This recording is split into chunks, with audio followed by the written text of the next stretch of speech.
Hello student, आज हम next chapter start करते हैं। Admission of A partner.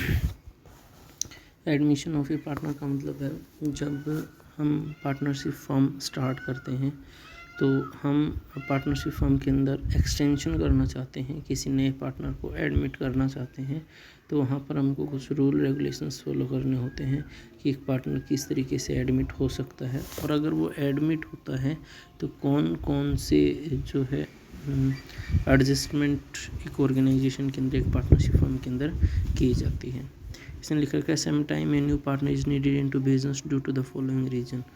इन कारणों की वजह से जो है नए पार्टनर की ज़रूरत पड़ती है। फर्स्ट लिख रखा है when more capital is needed for the expansion of business. ज़्यादा हमने अपने बिजनेस को बढ़ाना है, और बिजनेस को बढ़ाने के लिए अगर हमें पैसे की ज़रूरत है तो हम पार्टनर्स जो है उसको ऐड कर लेते हैं, उसको एडमिट कर लेते हैं। When a competent and experience person is needed for the efficient running of the business.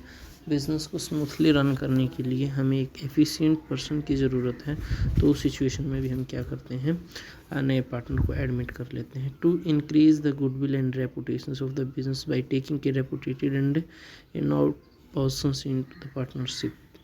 मतलब हमने एक ऐसे व्यक्ति को जो रेपुटेशन है जिसके मार्केट के अंदर, तो हमें अपने बिजनेस की रेपुटेशन को इंक्रीज़ करना है, उसके लिए भी हमें क्या करना पड़ेगा, रेपुटेटेड पर्सन को अगर हम एडमिट करते हैं तो बिजनेस की जो रेपुटेशन है, पार्टनरशिप फर्म की जो रेपुटेशन है वो भी इंक्रीज हो जाएगी। To encourage a capable employee by taking him into the partnership.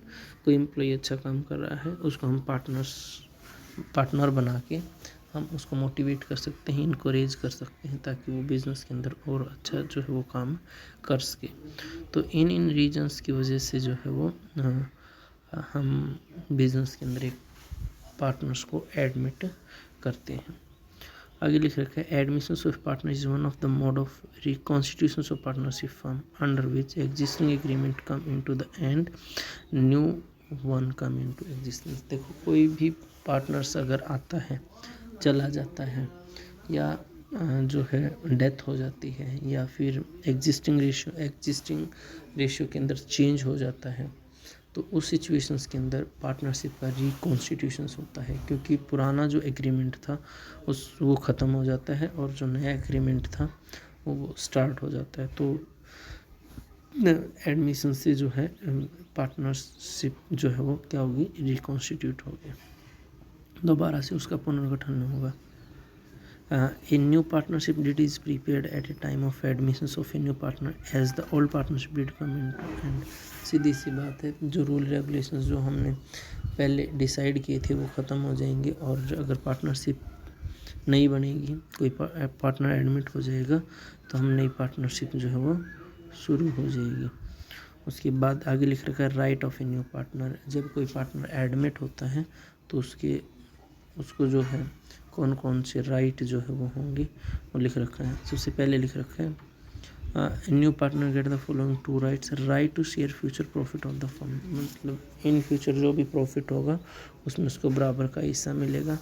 And second, right to shares in assets of the firm, और फर्म की जितनी भी असेट्स थी उसमें भी उसका बराबर का हिस्सा होगा। At the same time he become liable for any liability incurred by the firm after his admission. बिल्कुल जिस तरीके से उसको असेट्स और प्रॉफिट में हिस्सा मिलेगा, अगर कोई लाइबिलिटी पे करनी पड़ेगी तो उसमें भी उसकी इन्वॉल्वमेंट होगी, उसको पे करने में भी वो रिस्पॉन्सिबल होगा। उसके बाद जो है ये इसने बता रखा है कि ये हम ट्रीटमेंट एडजस्टमेंट जो है वो हम करेंगे। सबसे पहले नया प्रॉफिट शेयरिंग रेशियो निकालेंगे, उसके बाद जो है उसके बाद हम अकाउंटिंग ट्रीटमेंट ऑफ गुडविल को किस तरीके से हम लोगों को लिखना है, उसके लिए क्या जर्नल एंट्री बनानी है वो। उसके बाद revolutions of assets and liability, क्योंकि नया जब पार्टनर आता है तो हमें असेट्स और लाइबिलिटी को रिवैल्यूएट करना पड़ता है कि उस टाइम पर जब पार्टनर्स एडमिट हुआ है, जब कोई पार्टनर एडमिट हुआ है तो उस सिचुएशन में असेट्स और लाइबिलिटीज़ की वैल्यू क्या थी। Accounting treatment of reserve and accumulated profit, ये हम पिछले चैप्टर में भी कर चुके हैं, अब भी वही होगा। कोई नया पार्टनर आएगा तो जो पुराने पार्टनर थे उनका जो पुराना प्रॉफिट था वो उनके पुराने रेशियो में बट जाएगा। उसके बाद adjustment of capital on the basis of new profit sharing ratio, जो कैपिटल है उनकी वो नए प्रॉफिट शेयरिंग रेशियो के अंदर क्या हो जाएगी, चेंज हो जाएगी। तो जो है आगे हम जो है न्यू प्रॉफिट शेयरिंग रेशियो जो है वो कैलकुलेट करना सीखेंगे। तो ये कुछ हमने इसके बेसिक पढ़ा है, इसको करना है। Thank you, have a nice